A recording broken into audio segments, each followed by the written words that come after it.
Yang terhormat para direksi perusahaan publik yang kami hormati, yang terhormat para CFO peserta program Indonesia Best CFO tahun 2016, Bapak-Bapak Dewan Juri Indonesia Best CFO, dan para hadirin yang kami muliakan. Selamat malam, salam sejahtera bagi kita semuanya. Assalamualaikum warahmatullahi wabarakatuh. Para hadirin semuanya, pertama-tama kami atas nama Majalah SWA dan mitra kami dari Stern & Short mengucapkan selamat datang dan terima kasih atas kehadirannya pada acara kita hari ini, yaitu malam pemberian penghargaan SWA 100 Indonesia Best Wealth Creators, Indonesia Best Public Companies 2016 dan Indonesia Best CFO 2016. Para hadirin semuanya, ini seperti kita ketahui ada sejumlah cara ya, untuk mengukur kinerja perusahaan publik. Ya. Majalah Fortune misalnya dari Amerika, mereka membuat peringkat berdasarkan nilai omset perusahaan.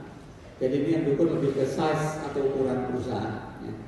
Nah, kami dari Majalah SWA juga mengukur kinerja perusahaan publik di negeri kita dengan metode yang coba kami pilih sendiri dan kami kembangkan bersama para mitra kami. Nah, kami jadi sudah memulai pengukuran kinerja perusahaan publik ini sejak tahun 1993, jadi sudah 20 tahun lebih. Ya. Nah, tujuan kami melakukan studi ini adalah supaya para investor, perusahaan publik, analis, manajer investasi, dan masyarakat dapat memperoleh gambaran perkembangan kinerja perusahaan publik. Ya. Nah, pada waktu itu, 20 tahun yang lalu, metode yang kami gunakan untuk mengukur kinerja perusahaan publik adalah dengan menggunakan pertumbuhan penjualan. Ya. Jadi yang diukur growth-nya.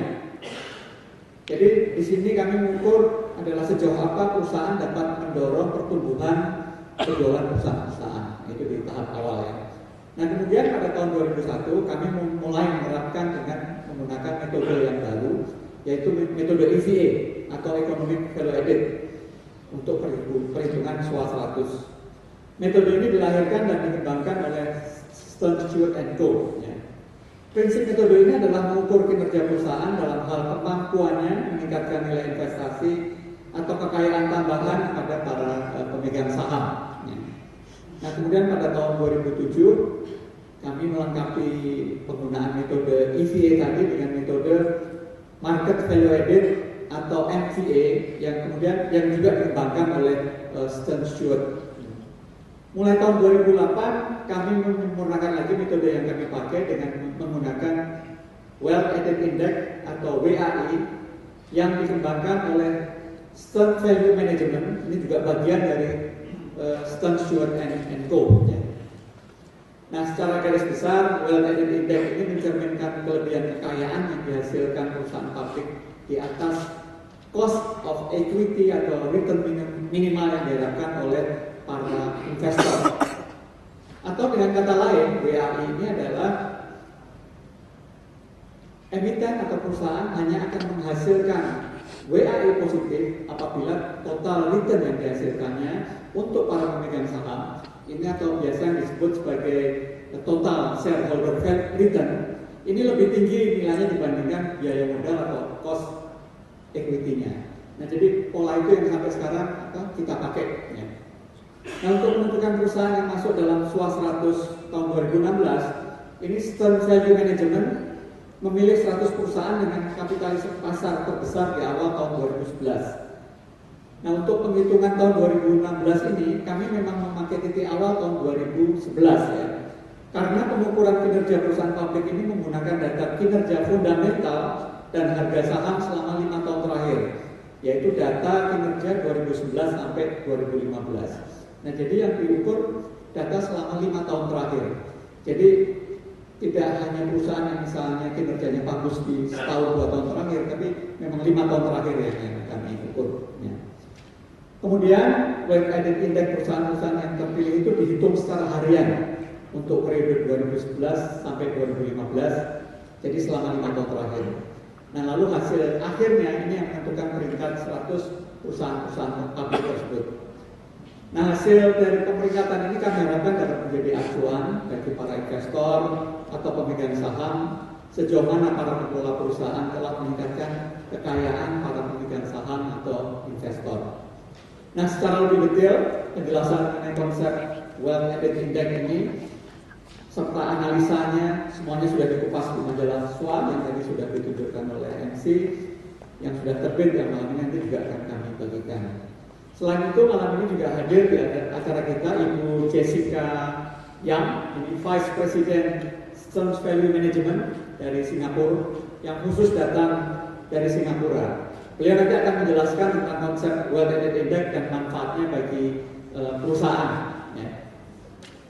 Para dari semuanya, ini kami dari majalah SWA bekerja sama dengan Stearns Value Management melakukan analisa ini secara reguler ya. Dari tahun ke tahun secara konsisten kami jalankan. Ini supaya pengelola perusahaan publik, pemilik perusahaan, pemegang saham, dan masyarakat bisnis pada umumnya dapat memperoleh feedback yang bermanfaat bagi pengembangan positif perusahaan-perusahaan publik di Indonesia. Dan hasilnya seperti tadi saya sampaikan sudah kami sosialisasikan di majalah SWA ini supaya dapat menjadi benchmark, dapat menjadi inspirasi bagi perusahaan-perusahaan publik lainnya. Dan dalam sajian utama tersebut kami juga menampilkan analisa serupa untuk tingkat ASEAN. Jadi selain di Indonesia kami juga dengan Stearns Value Management juga melakukan pengukuran untuk ASEAN yang kami sebut sebagai ASEAN 100. Ini dengan harapan supaya para pengelola perusahaan, pemilik perusahaan, dan investor juga dapat membandingkan perusahaan-perusahaan publik di Indonesia dengan perusahaan-perusahaan publik di regional atau di tingkat ASEAN. Ya. Para hadirin semuanya, berikut kami sampaikan sedikit catatan dari hasil riset dan analisa pemeringkatan SWA 100 tahun 2016 ya. Nah, ini seperti kita rasakan semuanya, ini penurunan kinerja ekonomi. Kita akan menghadapi tantangan yang cukup serius dalam 2-3 tahun terakhir ini. Nah, penurunan kinerja ekonomi nasional pada tahun 2014 dan 2015 ini yang dapat kita duga, ini juga tercermin dari daftar terbaru SWA 100. Nah, nilai total kapitalisasi pasar dari seluruh emiten yang masuk dalam daftar SWA 100 ini pada tahun 2016 ini menyusut dibandingkan tahun sebelumnya, yakni sebesar dari 4.000 triliun menjadi hanya sekitar 3,8 triliun. Kemudian indikasi lainnya pada SWA 100 tahun ini hanya ada 23 emiten yang membukukan nilai Wealth Added Index positif. Jadi hanya 23 perusahaan. Padahal pada tahun sebelumnya ada 46 perusahaan yang mencetak Wealth Added Index positif. Jadi dengan demikian ada penurunan sekitar 50% dari perusahaan-perusahaan publik kita yang masuk SWA 100 dari 46 hanya menjadi 23 perusahaan yang bisa menghasilkan nilai WAI positif. Dan yang juga tak mengherankan, nilai total WAI tadi yang dihitung berdasarkan perubahan harga saham secara harian selama 5 tahun. Para emiten di SWA 100 kali ini perhitungan tahun 2011 sampai 2016, ini bernilai minus cukup besar. Jadi tepatnya ini ada minus 1,2 triliun. Ya. Nah, sebelumnya pada 2010 sampai 2014 pada tahun lalu ini masih menghasilkan nilai WAI positif sebesar 236 triliun. Cuma ini tidak hanya terjadi di Indonesia, ya. Di level regional pun keadaannya juga sama. Jadi dalam daftar ASEAN 100, bila tahun lalu ada 47 perusahaan yang mencatatkan WAI positif, tahun ini hanya ada 34 perusahaan. Nah, jadi kondisi yang dialami oleh perusahaan publik di sini juga dialami oleh perusahaan-perusahaan publik di level ASEAN. Nah, jadi sekali lagi ini artinya untuk tingkat nasional dari 100 perusahaan publik terbesar hanya 23% perusahaan saja yang masih mampu memberikan tambahan kekayaan kepada para pemegang saham atau investor. Ya. Sedangkan untuk tingkat regional dari 100 perusahaan publik ASEAN terbesar hanya ada 34% perusahaan yang masih bisa memberikan total shareholder return positif. Ya. Jadi ini memang kondisi yang sangat challenging yang dihadapi di negeri kita maupun di regional. Nah, cuma ada kabar baiknya juga, ya. Kendati ada penurunan dari sejumlah emiten yang memperoleh WAI positif, ternyata ada juga perusahaan yang mampu meningkatkan nilai WAI-nya. Nah, ini seperti ditunjukkan oleh perusahaan seperti HM Sampurna maupun Unilever yang mampu menduduki posisi teratas dari SWA 100. Selain itu ada 4 perusahaan pendatang baru yang mampu menembus 10 besar, dan kemudian yang tak kalah menarik, perusahaan Telkom yang selama ini selalu mencatatkan WAI negatif, kali ini pada tahun 2016 justru mencatatkan WAI positif, ya. Nilainya sekitar 2,9 triliun. Selain itu, para hadirin semuanya, ada beberapa kesimpulan penting yang bisa dipetik dari peringkat SWA 100 ini, ya. Jadi yang pertama, di era globalisasi saat ini, dunia bisnis di Indonesia tak mungkin terlepas dari pengaruh kondisi perekonomian global. Ya. Apa yang terjadi di belahan dunia lain bisa berpengaruh pada kinerja sebuah perusahaan di Indonesia. Kemudian yang kedua, peringkat ini secara tak langsung juga menggambarkan apa yang terjadi di dunia bisnis dan khususnya di lantai bursa kita. Dalam konteks ini, di sektor yang industrinya merosot, ini misalnya pertambangan, energi, otomotif, dan bisnis komoditas lainnya, ternyata pencapaian nilai WAI-nya juga secara umum juga merosot, ya. Jadi di industri yang tadi saya sebutkan, ini nilai WAI ini juga merosot. Ini buktinya juga tak ada perusahaan di bidang energi yang mampu mencetak World Index positif. Sementara di sektor industri yang selama ini masih menjadi tumpuan pertumbuhan ekonomi, ini misalnya sektor yang melayani kebutuhan konsumer, termasuk consumer banking, secara umum para pemainnya mampu mencetak kekayaan bagi pemegang sahamnya. Nah, 2 perusahaan tadi yang menduduki posisi di atas, Sampurna dan Unilever, ini juga dari sektor consumer. Nah, pelajaran di atas menunjukkan bahwa peringkat SWA 100 ini bisa menjadi referensi alternatif bagi kalangan investor dalam melihat kinerja dan prospek saham suatu emiten. Kemudian pelajaran ketiga, bahwa kondisi sulit buat bisnis ini bukan berarti hal yang mustahil untuk meningkatkan kinerja dan pencapaian bisnis. Sebagaimana ditunjukkan oleh Sampurna dan Unilever misalnya, juga Telkom dan beberapa emiten lainnya yang mampu meningkatkan nilai WAI-nya.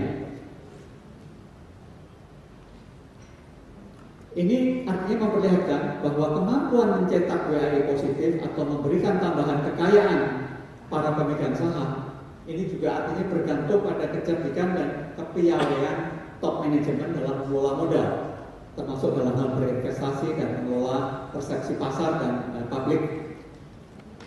Nah, berkaitan dengan top manajemen, ini mitra kami, ya, Pak Eric Stern, ini Presiden Stern Value Management, ini mitra kami dalam program SWA 100 dan ASEAN 100. Ini beliau sering mengingatkan bahwa tugas penting seorang Chief Executive Officer dan top manajemen adalah mengelola dan mengalokasikan modal kapital dengan baik.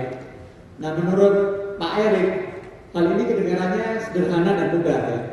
Padahal yang hanya sedikit CEO, ya kalian di Indonesia juga, yang mampu melakukannya dengan baik, ya, tugas-tugas utama tadi. Nah, ini pasalnya mengelola modal ini merupakan tugas yang sangat dinamis, ya, dan prosesnya harus dilakukan secara persisten, ketat, dan juga perlu kemahiran tertentu. Nah, ini rekan saya Pak Erick tadi menyarankan bila para CEO, owner merasa tak memiliki kapabilitas ini, mereka harus memastikan ada profesional yang mampu menjalankannya dengan baik. Nah, level eksekutif top yang dipandang dekat dengan tugas penting tersebut adalah Chief Financial Officer, ya, atau CFO. Nah, karena begitu pentingnya peran CFO ini, nah ini paralel dengan program SWA 100, kami juga mengadakan program yang namanya Indonesia Best CFO tahun 2016. Nah, seperti kita ketahui, seorang CFO ini bisa menjadi mitra strategis terdekat dari CEO. Ya. Tugas CEO adalah melakukan visioning dan pengambil keputusan strategis bagi perusahaannya. Nah, visi kebijakan strategis dari CEO itulah yang idealnya bisa didukung oleh peran strategis seorang CFO. Ya. Nah, belajar dari ajang program Indonesia Best CFO yang kami selenggarakan, hampir seluruh CFO yang tampil sudah menyadari bahwa fungsi mereka sebagai CFO tak cukup hanya sebagai number keeper, ya. Dan kenyataannya memang tugas CFO dan Direktorat Unit Keuangannya ini khususnya untuk perusahaan yang sudah mapan, bukan hanya urusan akunting dan pengendalian, melainkan juga mencakup fungsi pembiayaan atau fundraising, bahkan juga investasi, strategi untuk investasi. Karena ini menempatkan peran yang lebih strategis dan menentukan pada jabatan CFO, ini banyak dari mereka yang mengaku tengah menjalankan agenda transformasi peran CFO dan keuangannya. Ini contohnya misalnya di Pelindo 2, ya, salah satu peserta. Di sana ada program transformasi Direktorat Keuangan dari sekedar pemeran pendukung menjadi lokomotif perusahaan. Ya. Nah, menurut sang CFO Pelindo 2 dengan peran barunya itu, justru CFO dan Direktorat Keuangan lah yang mengatur kapan perusahaan harus berlari dan kapan harus mengerem langkahnya. Sementara itu CFO Pertamina misalnya, ini Pak Arief Budiman, beliau menyebutkan ini sejak tahun 2015 perannya sebagai CFO semakin strategis.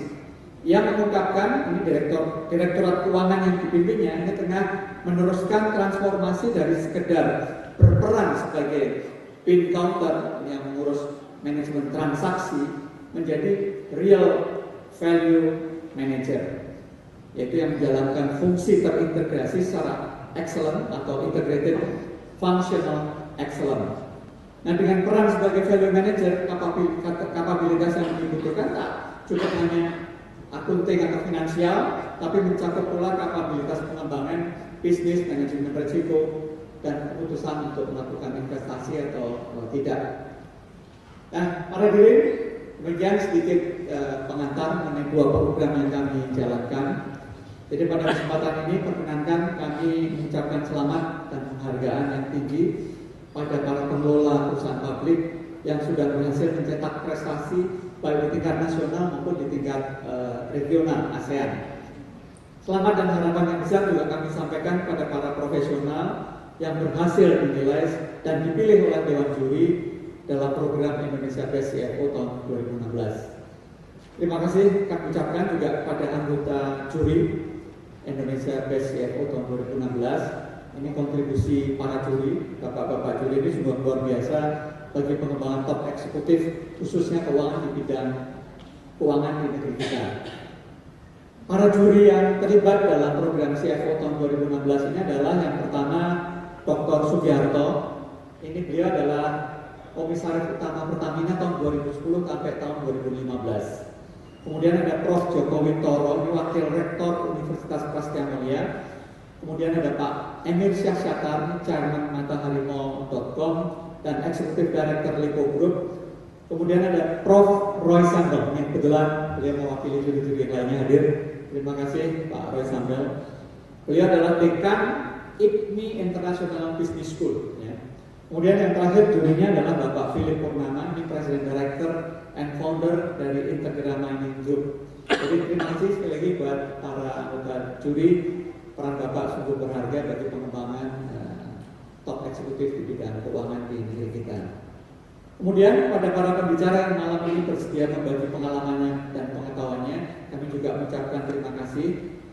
Pembicara kita malam ini nanti adalah yang pertama Ibu Jessica Yang, ini Vice President Stern Value Management yang merupakan mitra kami pada program ini. Nanti beliau akan memaparkan tentang konsep yang dipakai, metodologinya, dan juga manfaatnya bagi perusahaan-perusahaan. Thank you, Jessica. Kemudian nanti pembicara kedua adalah Bapak Arief Budiman, ini Direktur Keuangan PT Pertamina. Nah, nanti beliau mungkin bisa cerita banyak tentang transformasi yang dilakukan di PT Pertamina, yang saya yakin nanti akan banyak manfaatnya bagi kita semuanya. Kemudian ada Bapak Heri Supriyadi, Direktur Keuangan PT Telekomunikasi Seluler. Beliau akan cerita bagaimana Telkomsel bisa terus tumbuh 2 digit, sementara industri lainnya hanya di bawah hanya 1 digit. Ini ada resep-resep khusus yang dipakai oleh beliau. Jadi nanti kita juga bisa belajar banyak dari para CFO terkemuka di Indonesia. Jadi sekali lagi pemaparan dari bapak-bapak dan ibu Jessica itu akan sangat bermanfaat bagi kita untuk terus mengembangkan perusahaan kita dengan lebih baik dan lebih kokoh. Pada para pendukung acara malam ini kami juga ucapkan terima kasih. Sekali lagi selamat. Wassalamualaikum warahmatullahi wabarakatuh. Waalaikumsalam.